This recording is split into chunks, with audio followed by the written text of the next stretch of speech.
Right now, in a quiet moment, you can feel it. That small itch. Nothing is happening, and your hand is already reaching for your phone. We call it boredom. We treat it as nothing, a gap, a dead minute to be killed. Most people assume boredom is a modern problem, a side effect of screens, traffic, and waiting rooms. But the truth is far stranger. Boredom is not new. It is not a flaw. It may be one of the oldest forces inside you, a signal older than cities, older than writing, maybe older than language itself. And the way ancient humans answered that signal built almost everything you call culture. So how did ancient humans deal with boredom? The answer is hiding in a 40,000-year-old cave, in a circle of firelight, and in your own restless hands right now. Start with a strange experiment. In 2014, psychologist Timothy Wilson and his team at the University of Virginia did something simple. They put people in an empty room, no phone, no book, nothing to do but think, for 15 minutes. That was the whole task. But there was one option in the room, a button that gave a real, painful electric shock. People had already said they would pay money to avoid that shock. And yet, left alone with their own minds, many of them pressed it anyway. One man pressed it 190 times. Think about that. We would rather feel pain than feel nothing. That tells you something huge. Boredom is not the absence of a problem. It is a problem the brain is screaming to solve. And that scream is ancient. To see why, go back further than farms. Picture a hunter-gatherer camp tens of thousands of years ago. We imagine our ancestors as constantly struggling, fighting every second just to survive. But the evidence says the opposite. Anthropologist Marshall Salins called them the original affluent society. Studies of foraging peoples suggested they met all their needs in only 15 to 20 hours of work a week, which leaves a question we rarely ask. What did they do with all the rest of the time? They had long stretches of empty daylight, dark nights with no screens. And here is the key. Boredom would have been dangerous.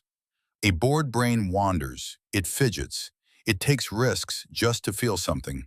In a world of predators and cliffs, an animal that chases stimulation for no reason gets killed.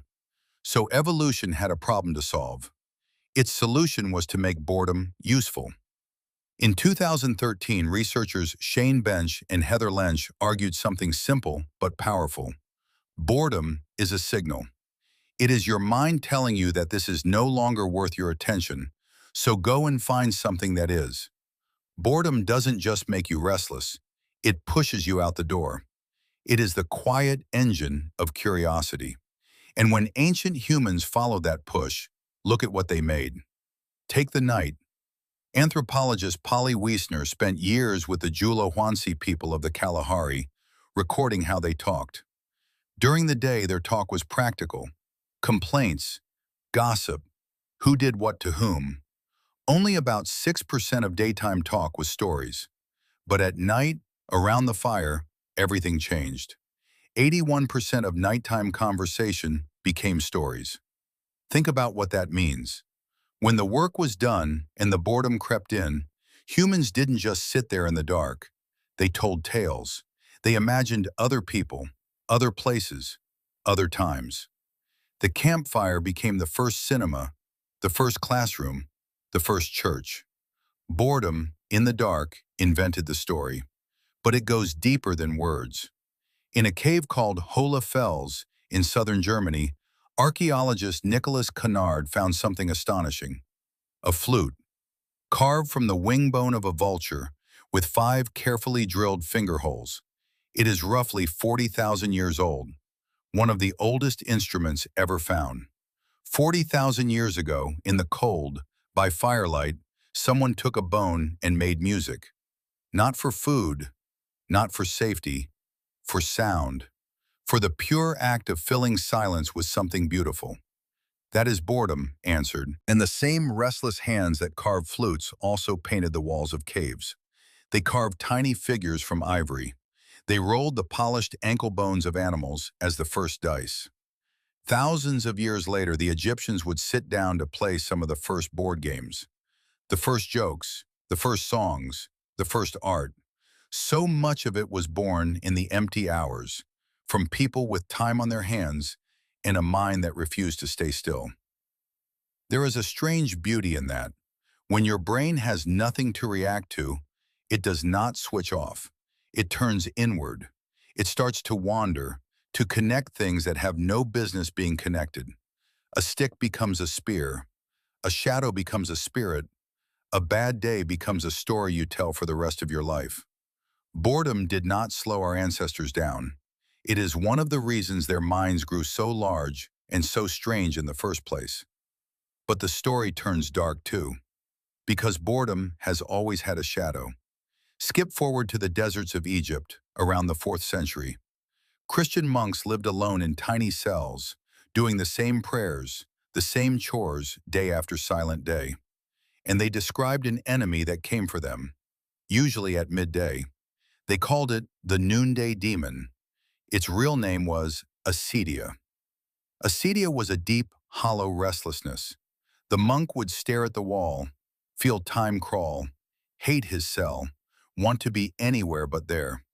It was boredom turned into despair. They treated it not as a mood, but as one of the deadliest temptations of the soul. Because they understood something we forget. A mind with nothing to hold on to can rot. For most of human history, that was the deal. Boredom was the price of stillness, and we paid it with stories, music, ritual, and work. And the word itself?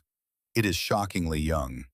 The word boredom barely existed in English until the 1800s. It was made famous by Charles Dickens in his novel Bleak House in 1852. For thousands of years, humans felt this thing without even having a clean word for it. So here we are, the descendants of fire tellers and flute carvers and desert monks. And we have done something no ancestor ever could. We have made boredom almost impossible. Every empty second can now be filled. The phone in your pocket is a machine built to make sure you never feel that ancient itch again. And that should feel like a victory. But there is a cost. In 2014, psychologist Sandy Mann ran an experiment of her own. She made people do something painfully dull, copying numbers out of a phone book. Then she gave them a creative task. And the bored group was more creative than people who had not been bored at all. Boredom, it turns out, is the soil where the mind wanders. And a wandering mind is where ideas are born. The daydream, the what if, the strange new connection between two distant things. When you delete every empty moment, you may also be deleting the very space where your best thoughts would have grown. Your ancestors could not escape boredom, so they turned it into cave paintings and campfire myths, into flutes and games and meaning. You can escape it, instantly, endlessly with a single swipe. So maybe the real question is not how ancient humans dealt with boredom. Maybe it is this.